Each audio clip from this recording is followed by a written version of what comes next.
hands. Rose? Mm-hmm. Put him out in the corner. No, I Please stop! Please stop! Parts are far away. What? We're just here to talk. Huh?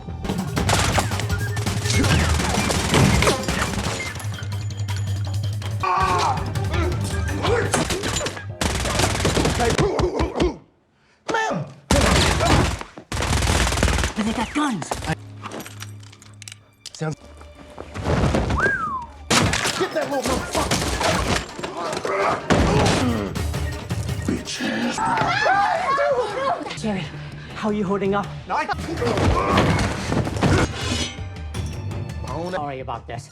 I'll get these guys out. You think you are? Yeah, you little fat.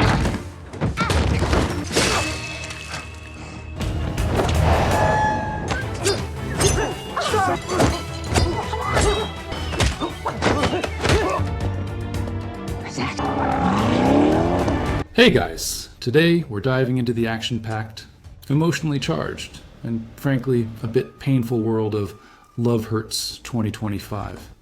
It's the kind of movie that makes you question your life choices and maybe, just maybe, how you pick your partners. We've got ex-operatives, quantum devices, and enough explosions to make Michael Bay blush. Get ready for a wild ride through a narrative where every punch lands with emotional weight and every I love you comes with a side of betrayal. If you like this sneak peek, hit the like button and subscribe. It's the best way to support the channel, and let me know you want more. Time.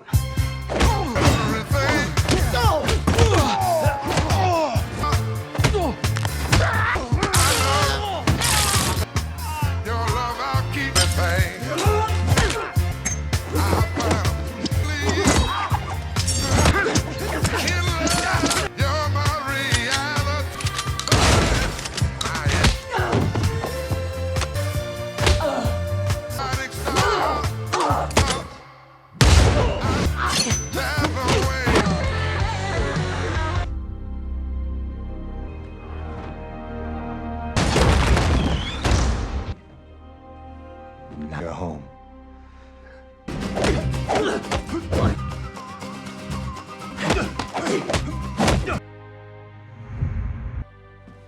But he was never. Use me like you did.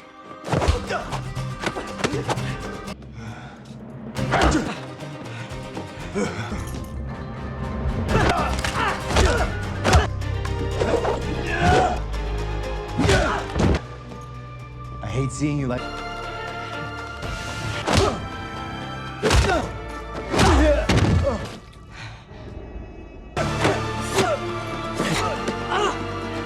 All you had to do was kill Rose.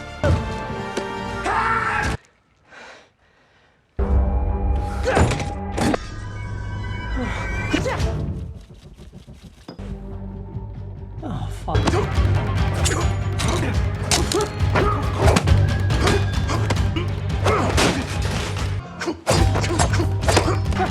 Hey, you all.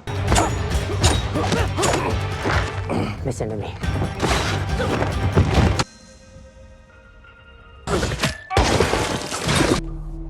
Yeah. Career change. Hires me. If a has-been kills hope for me and O. It's your credit. My credit, huh? Too much for a motherfucker who don't. Where you Okay. going, my boy? Time. Come on. What are you doing? Shit. Could you ask? Fuck O. Get your ass over here. Watch this, watch this. I'm getting out.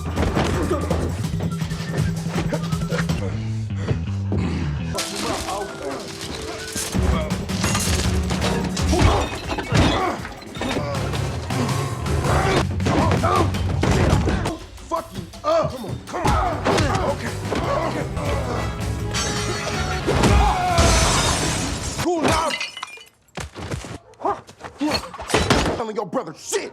You know what? This little motherfuckers. Hey, Mom. Parts are far away. What? I tell you what, that's On the residential area with fucking. Gone. That's. guys want some murder, they will kill us. We're just here to talk. Huh?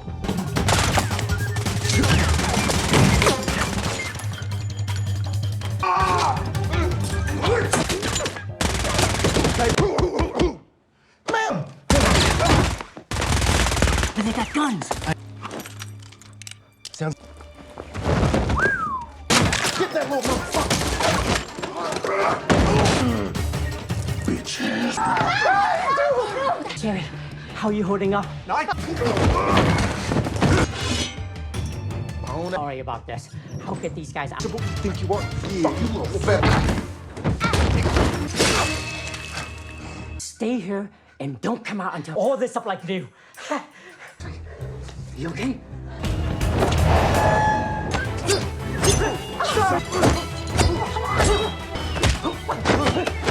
Don't kill him.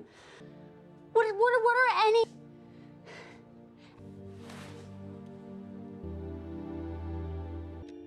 I should listen to my own. That...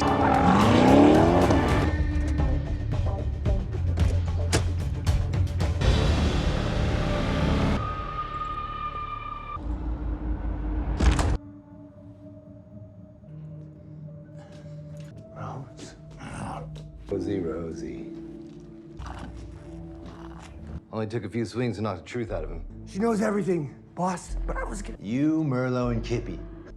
You steal from me? You...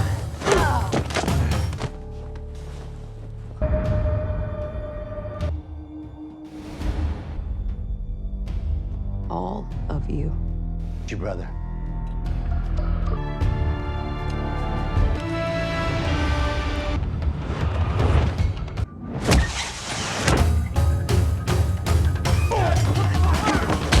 Time.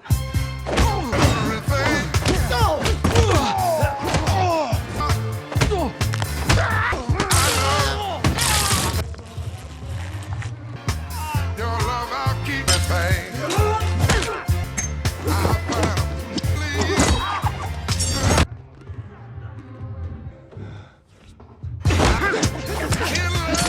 You're my reality.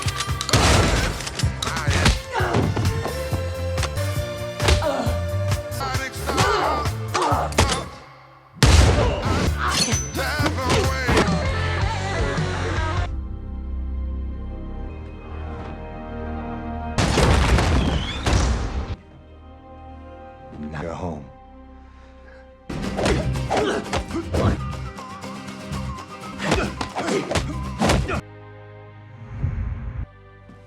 But he was never... Use me like you did.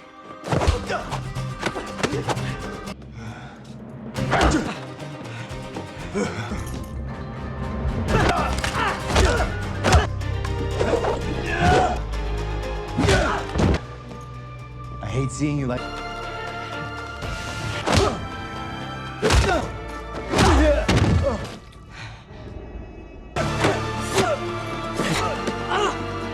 All you had to do was kill Rose. Goodbye, Elvin. Rose, it's me. I do know everything. What did you do? Are. More specifically, grant from our oh so serious or pretty lucrative deal.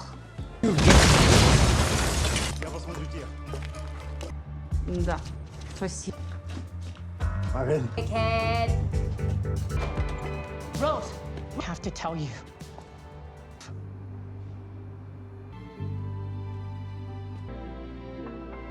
It's filled with the unexpected. You said you were. Sis, I told you, motherfucker. he's been there.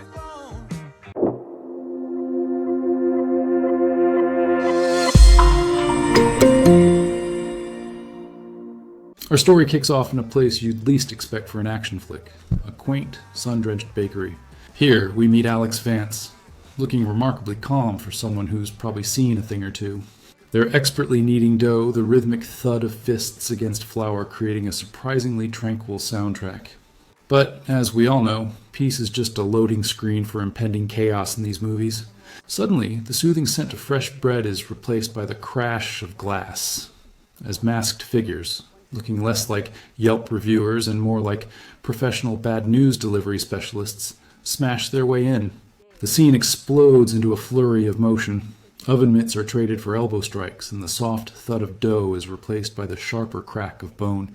Alex, our mild-mannered baker, quickly shifts gears, moving with a fluid brutality that suggests their past involved more than just perfectly proofed sourdough.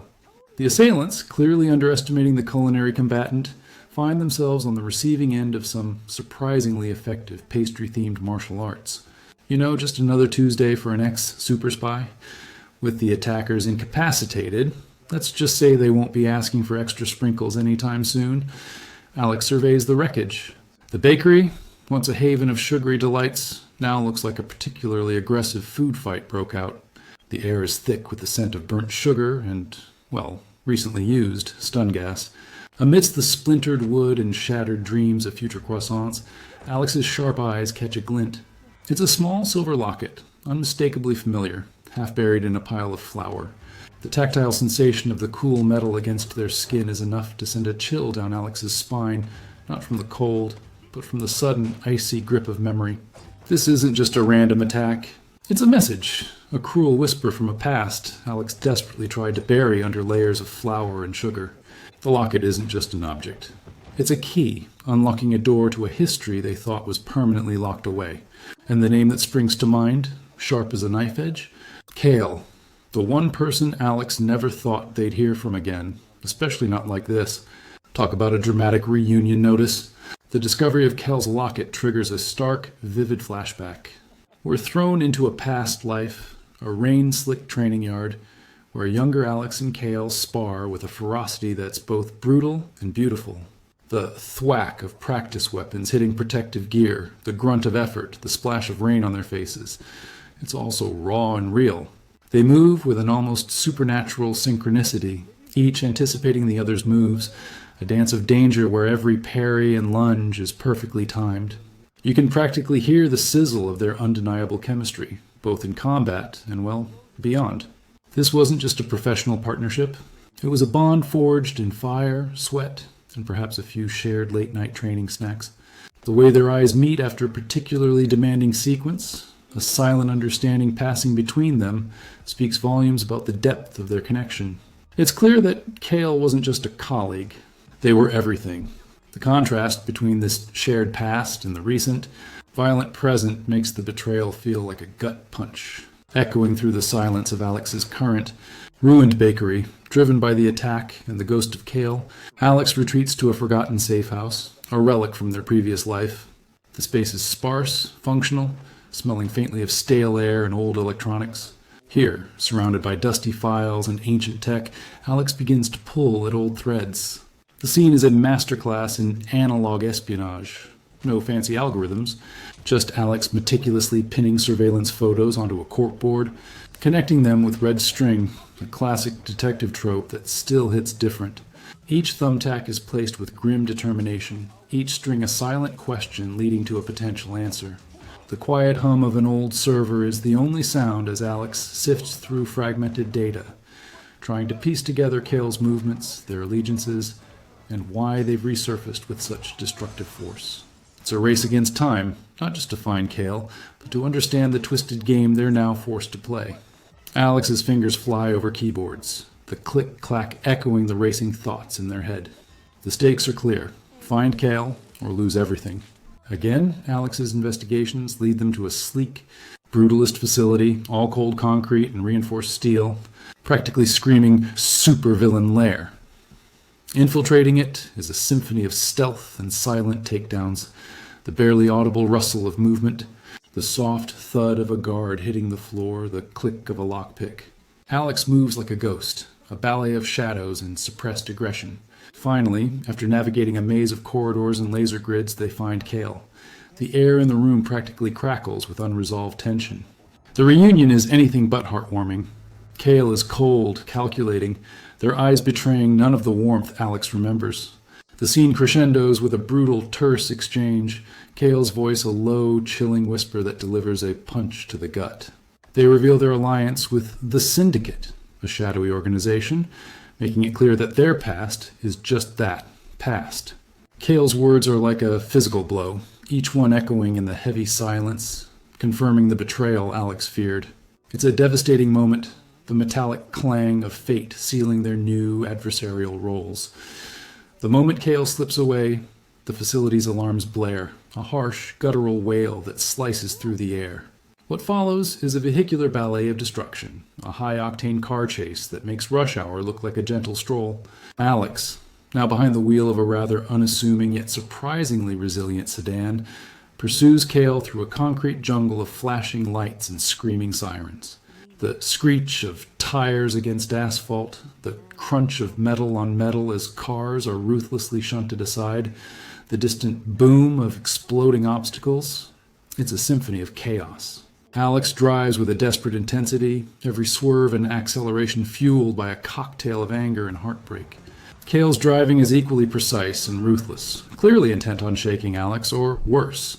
The scene is a relentless assault on the senses, with narrow escapes, death-defying jumps, and the constant threat of a fiery demise. Just when Alex thinks they have Kale cornered, Kale's vehicle executes an impossible maneuver, disappearing into the labyrinthine city streets, leaving Alex literally in the dust, and a little bit more heartbroken. And probably needing a new car, which is just adding insult to injury. After the exhilarating but ultimately fruitless chase, Alex seeks out Elias, an old mentor who looks like he's seen too many Black Ops sunsets. They meet in a secluded, dimly lit study, smelling of old books and unspoken secrets. Elias, with a face carved from years of grim experience, doesn't mince words. He lays out the stark reality of the Syndicate, Kale's new employer. He projects a holographic map, illuminating ominous red tendrils spreading across continents. The soft whir of the projector and Elias's gravelly voice fill the silence as he describes the Syndicate's insidious plan. A global data heist, using a quantum device capable of rewriting the world's financial and governmental systems. It's basically digital Armageddon with a fancy tech wrapper. Elias's warning hits hard, his words like cold steel.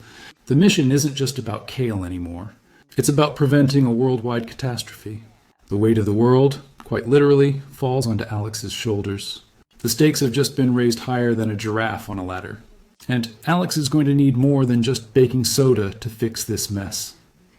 Realizing this isn't a solo mission, unless Alex suddenly develops superpowers like cloning and infinite ammo, they grudgingly accepts the need for a team. Enter the ragtag crew. Cypher, a tech wizard whose fingers dance across keyboards like a furious spider, the rapid click-clack of keys a constant companion.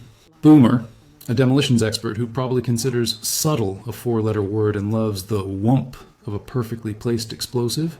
And Shadow, a sharpshooter whose silence is only broken by the soft snick of a sniper rifle being assembled. Alex recruits them one by one. Each encounter a brief, terse exchange. The setting for their assembly is a gritty underground lair, smelling faintly of ozone and stale coffee. There's a palpable tension, a mix of grudging respect and lingering resentment from past missions. But the gravity of the Syndicate's threat forces them to put aside old grievances. The tactile sensation of cold metal on their gear, the subtle clink of their weapons, underlines the seriousness of their predicament. It's like a dysfunctional family reunion, but with more grenades. Back in the lair, the team converges around a holographic tactical display, a glowing blue blueprint of the Syndicate's main data center. It's a fortress, a digital bastion surrounded by enough security to make Fort Knox look like a garden shed. The soft hum of the projector fills the room as Alex points to a vulnerable entry point, a tiny, almost invisible flaw in the otherwise impenetrable defense grid. Cypher's fingers fly across a sleek interface, typing commands that bring up schematics and sensor readings. Boomer traces routes, mumbling about optimal blast radius with a gleam in their eye. Shadow remains stoic, cleaning a rifle with the quiet click of precision. The air is thick with anticipation and the scent of strategy. Alex outlines the plan, a meticulous dance of stealth, hacking, and precision strikes. Every detail is scrutinized, every potential snag anticipated. The whoosh of air as a holographic wall is moved, The thud of a fist on the table to emphasize a point. It's a symphony of preparation. They're going in, and they're going in hard, because apparently subtlety is for other movies. Under the cloak of a moonless night, the team initiates their infiltration.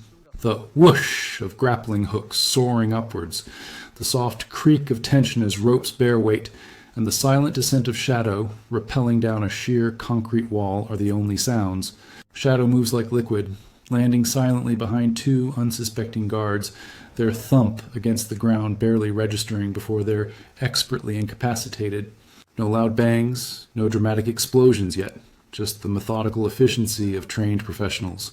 Alex, meanwhile, disables the external security cameras, the faint click of the circuit board barely audible. Cypher, tucked away in a remote van, feeds them real-time data, their rapid-fire commands a constant buzz in Alex's earpiece. Boomer primes their charges, the soft hiss of activation adding to the tension, the tactile sensation of rough concrete and cold metal as they move through the shadows, avoiding infrared sensors and laser grids adds to the almost unbearable suspense. It's a masterclass in silent entry, proving that sometimes less boom is more impact. Once inside, the real game begins. The facility's interior is a digital labyrinth, a gleaming maze of server racks and pulsing data streams, all humming with an almost sinister energy. Alex moves through the physical space, a whisper of motion in the dimly lit corridors, while Cypher remotely navigates the digital one. The frantic click-clack of Cypher's keyboard from their remote location is a constant soundtrack as they battle firewalls and bypass motion sensors, their voice a steady stream of commands in Alex's ear. Alex ducks under laser grids, their movements as fluid as water, the whoosh of air as they narrowly avoid detection. The rhythmic thrum of the servers creates a bass line to their high-stakes dance. Suddenly, an alarm blares, a harsh, grating bewong that sends a jolt through the team. Syndicate guards, alerted by a tripped sensor, begin to swarm. The thud of heavy boots against the metal floor grows louder. The stealth mission just went loud, and Alex is about to get a crash course in unplanned direct engagement. Guess someone left the door open for trouble, eh? The blaring alarms signal the shift from stealth to full-blown assault. Alex finds themselves cornered in a narrow server room, the air thick with the hum of electronics and the rising tension. The space becomes a brutal arena, the metallic clang of fists connecting with metal racks, the muffled thud of bodies slamming into servers, and the sharp crack of bones echoing through the confined space. Alex fights with a desperate ferocity, using the environment to their advantage. Server rack doors become makeshift shields, cables become tripwires, and the sheer weight of a server becomes a weapon. Each punch is delivered with a visceral impact, each dodge a testament to years of training. The guards, numerous and well-trained, attack in waves, their grunts of effort and pain mixing with Alex's own strained breaths. The scene is a whirlwind of kinetic energy, a symphony of violence where every movement is precise, deadly. The whump of a guard being thrown against a wall, the zing of a stray bullet ricocheting off a metal panel. It's a chaotic ballet, and Alex is dancing for their life. It's enough to make you miss the quiet solitude of baking. Let me tell you, just as Alex clears the server room, leaving a trail of unconscious and probably very confused guards, a chilling realization washes over them. The path was too easy. The silence, after the cacophony, is deafening. A subtle click from above, a shadow moving, and then Kale steps out from the darkness, a faint, almost imperceptible smirk playing on their lips. The air instantly drops a few degrees. Kale's presence isn't just a physical threat. It's a cold, calculated betrayal that stings more than any punch. Suddenly, hidden panels slide open, revealing more syndicate operatives, weapons raised, their laser sights painting ominous red dots on Alex's chest. Alex is surrounded, caught in a trap meticulously laid by the one person they thought knew their every move. The snick of safeties being disengaged, the soft whir of energy weapons powering up. It's a terrifying soundtrack. Kale's eyes, once so warm, are now as cold and hard as polished steel, confirming the trap wasn't just physical, it was deeply personal. This is a game, and Alex just got checkmated by their ex, which is, honestly, the worst kind of checkmate. Pinned and outgunned, Alex finds themselves face to face with Kale again. But this time, Kale's facade cracks ever so slightly. The cold exterior gives way to a flicker of raw pain in their eyes, a momentary softening that speaks volumes. Kale leans in, their voice a low, guttural whisper, raw with emotion. They reveal the brutal truth. They weren't just a willing participant in the Syndicate's scheme. They were forced into it, their allegiances twisted by an impossible choice, a threat so grave it left them no option. The words are a sharp stab to Alex's heart, cutting through the layers of anger and resentment. Kale explains the pressure, the leverage the Syndicate held over them, a threat to something or someone dear. The hiss of contained emotion in Kale's voice, the almost imperceptible tremble in their hand, speaks of their internal conflict. It's not just about betrayal. It's about survival, about making horrific choices to protect what little they had left. The revelation doesn't make it any easier, but it adds a tragic depth to the love hurts theme. Oh, the drama, it practically writes itself. With Kale's haunting words echoing in their ears, Alex knows they can't fight this battle alone. Not right now. It's time to regroup, but not before a frantic, high-stakes escape. Boomer, with a mischievous grin, yells, "Incoming!" Before triggering a series of strategically placed charges. The ensuing boom, boom, boom rattles the very foundations of the facility, sending shockwaves through the air and creating a thick, disorienting smokescreen.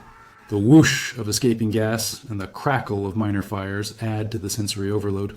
Under the cover of this manufactured chaos, Alex's team makes a desperate dash for extraction. The air is thick with the zing of energy bolts and the whiz of bullets, barely missing their heads. The sound of running feet, heavy breathing, and the frantic shouts of Syndicate guards fill the air. They get out, but not unscathed. There's a quiet, heartbreaking moment where a team member, perhaps Shadow, falls, their thud barely audible amidst the explosions. The cost of this mission is becoming brutally clear. The metallic taste of defeat and the bitter tang of loss linger in the air as they escape into the night. Back in the battered sanctuary of their lair, the mood is grim, thick with the weight of loss. The quiet hiss of a cooling system is the only sound, mirroring the deflation in the room. But Cypher, ever the relentless digital detective, refuses to give up. Their fingers fly across the keyboards, a furious click-clack against the oppressive silence. Suddenly, a triumphant shout breaks through the gloom. "Got it!" Cypher points excitedly at a complex holographic display, highlighting a moving trajectory, a digital breadcrumb trail leading to the quantum device. The whoosh of air as the trajectory extends across the globe, indicating a mid-air transfer, gives them a new surge of adrenaline. The quantum device, the very thing the Syndicate needs for their nefarious plans, is being moved. This isn't just a lead. It's a lifeline, a second chance. The thrum of renewed hope, however faint, replaces the chilling silence of defeat. The odds are still stacked against them, but now they have a target, a fleeting window of opportunity. It's like finding a needle in a haystack, except the needle is a super dangerous sci-fi MacGuffin, and the haystack is the entire sky. Piece of cake, right? This is where the movie truly takes flight, quite literally. The team launches a daring mid-air heist, a ballet of controlled chaos 10,000 feet in the air. Their specialized jet pulls alongside the Syndicate's colossal, heavily armed cargo plane. The roar of jet engines, the whoosh of wind whipping past, and the clatter of gear as Alex prepares to jump. It's an auditory feast. Alex leaps, a controlled fall through the turbulence, landing precariously on the fuselage of the enemy plane. The tactile sensation of the cold, vibrating metal beneath their boots is intensely real. Boomer sets charges on the cargo bay door, the whump of the explosives creating a breach. Cypher, from the command jet, directs them through the plane's defensive systems, their voice a calm anchor amidst the storm. The scene is a relentless barrage of action, from aerial acrobatics to precision rappelling. The sheer audacity of the plan is breathtaking, and the execution is even more so. This is Top Gun meets Mission Impossible at altitude, with a dash of, who needs a safe landing gear anyway? Ha! For good measure. Once inside the belly of the beast, the Syndicate's cargo plane, Alex faces a gauntlet of heavily armed mercenaries. The confined space becomes a brutal battleground, the rat-a-tat-tat of automatic gunfire echoing off the metal walls, the thud of bodies hitting the floor, and the strained grunts of Alex as they engage in close-quarters combat. Every punch thrown, every kick landed, carries the weight of the mission. The air is thick with the smell of gunpowder and burning metal. Alex fights with a focused intensity, navigating through the maze of crates and equipment, driven by the urgency of securing the device. Finally, they reach the quantum device itself, a shimmering, ominous contraption held within a glowing containment field, humming with an otherworldly energy. But of course, it's never that easy. Standing guard, as if anticipating Alex's every move, is Kale. The whoosh of the containment field almost sounds like a sigh, recognizing the inevitable confrontation. The air between them crackles, thick with unspoken words and the weight of their shattered past. It's like a really dramatic breakup fight, but with more plasma rifles. The moment Kale steps forward, the sounds of battle outside seem to fade, replaced by a suffocating silence. The air is thick with unspoken words, with years of history, love, and betrayal. Kyle's voice, usually so controlled, trembles slightly as they make a desperate plea. They try to convince Alex to stand down, to abandon the mission, to join them. Kale reveals a deeper, more tragic motive behind their actions. A hidden truth about the Syndicate's origins and their true, far more insidious endgame. The hiss of Kale's tortured breathing, the subtle clench of their jaw, it all paints a picture of someone trapped, forced to betray not just Alex, but themselves. The emotional weight of Kale's words hits Alex like a physical blow, each confession a thump against their heart. Kale's eyes, brimming with a mix of desperation and profound regret, tell a story of impossible choices and a love twisted into something unrecognizable. It's a moment of devastating vulnerability, a raw nerve exposed in the heart of an action sequence. It's enough to make you just want to grab them both a cup of tea and a really good therapist. Honestly, just as the emotional tension between Alex and Kale reaches its peak, the quantum device decides it's time for its grand entrance.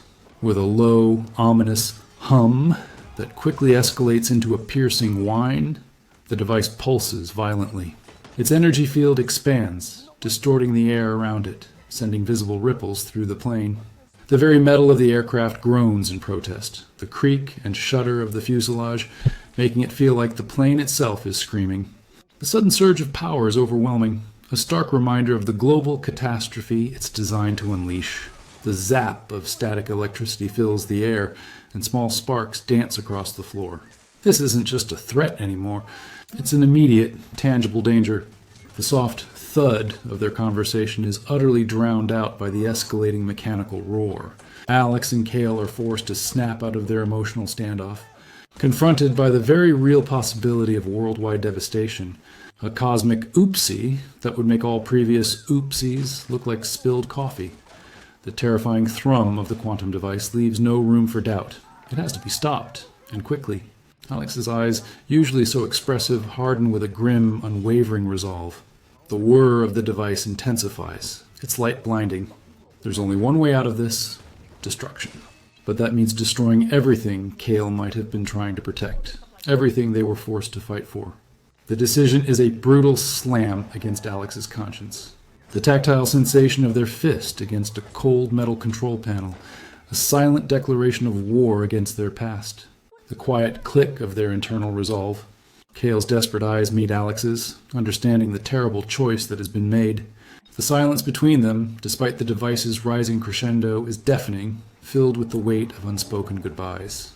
This is where love truly hurts, forcing a sacrifice that tears at the very fabric of who Alex is. It's the kind of moment that requires a dramatic soundtrack and a box of tissues, or maybe just a really strong drink. With the quantum device spiraling out of control, Alex and Kale are plunged into their ultimate, most heartbreaking confrontation. This isn't just a fight. It's a brutal, balletic dance of despair. The thwack of a fist connecting, the grunt of pain, the sharp whoosh of air as one narrowly dodges the other's attack. Every move is infused with years of shared history and current betrayal. The plane itself begins to creak and shudder more violently, the shriek of metal stress echoing their emotional agony. The constant boom and rattle of the failing aircraft adds to the chaos, making every footing precarious. Kale fights with a desperate ferocity, a mixture of self-preservation and a misguided sense of duty. Alex, meanwhile, fights with a broken heart, their movements precise, but tinged with deep sorrow. The tactile sensation of Kale's hand deflecting Alex's, the cold steel of a weapon brushing against skin. It's intimate, violent, and devastating. The snap of a bone, the gasp of breath, all against the backdrop of an impending global catastrophe. It's the kind of fight where no one truly wins, no matter who's left standing. Just a typical Tuesday, you know, for two people who once shared a toothbrush. In a climactic explosion, the quantum device is destroyed, taking the cargo plane and Cale with it. The boom rattles the very air, a final deafening punctuation mark to the mission. Alex survives, barely, emerging from the wreckage bruised, battered, and utterly devastated.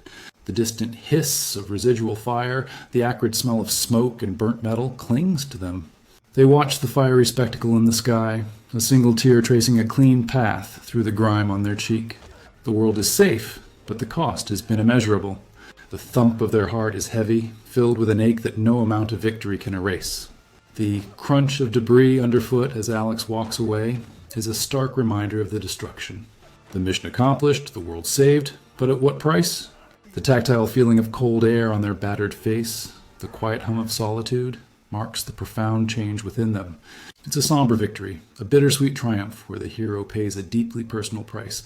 And somewhere, a baker just lost their ability to make perfect sourdough. Tough break.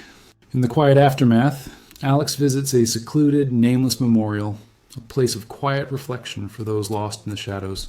The soft rustle of leaves in the gentle breeze is the only sound, a stark contrast to the explosions and gunfire that defined their recent life. Alex stands before a plain stone plaque, their own weary reflection visible, momentarily superimposed with a faint, almost ghostly image of Cale. The tactile sensation of the cold stone against Alex's fingertips is a grounding force, a silent conversation with the past. There's a lingering uncertainty in the air, a question mark hanging over Cale's ultimate fate, leaving a subtle thrum of hope or perhaps enduring pain. The sigh that escapes Alex's lips carries the weight of all the what-ifs. It's a poignant moment, a quiet rumination on love, loss, and the choices that define us. The click of a single tear falling onto the stone is barely audible, but deeply felt. The love hurts motif isn't just a title. It's a deeply etched scar on Alex's soul. You know, just another day at the office for a former super spy, grappling with the profound complexities of human connection and global digital mayhem. Alex tries to rebuild, but the experience has fundamentally changed them. The old bakery is gone, but Alex isn't returning to simple pastries. We see them sketching architectural designs, perhaps for a new secure facility or a covert operations base disguised as a business. The scratch of the pencil on paper, the focused gaze, indicates a new purpose. A small, subtle scar on their temple is a constant tactile reminder of the trauma. The whir of a new high-tech espresso machine hints at a blend of their old and new lives. The peaceful clink of coffee cups masks a deeper resolve. The Love Hurts journey has left an indelible mark, shaping Alex into someone stronger, yet undeniably more vulnerable. They found a new path, one that integrates their past without erasing it. It's a future forged in fire, tempered by loss, but with a quiet strength that resonates deeply. The weight of their experiences isn't a burden, but a foundation for a future they're now determined to protect, come hell or high water. Or, you know, another quantum device. And so, as the credits roll on Love Hurts 2025, we're left with a profound sense of how profoundly our past can shape our present, and how even the deepest love can sometimes lead to the most excruciating pain. This movie isn't just about explosions and high-stakes espionage. It's a testament to resilience, to finding purpose amidst despair, and to the enduring complex nature of human connection. Alex's journey reminds us that even when love hurts, when it pushes us to our limits, the lessons learned and the strength gained can reshape us into something truly extraordinary. It's a powerful message that resonates far beyond the screen, inviting us to reflect on our own relationships and the battles we fight, both external and internal. What a ride, huh? Truly inspirational, and a bit of a tearjerker if you let it be. Thanks for joining me on this recap. Take care, everyone.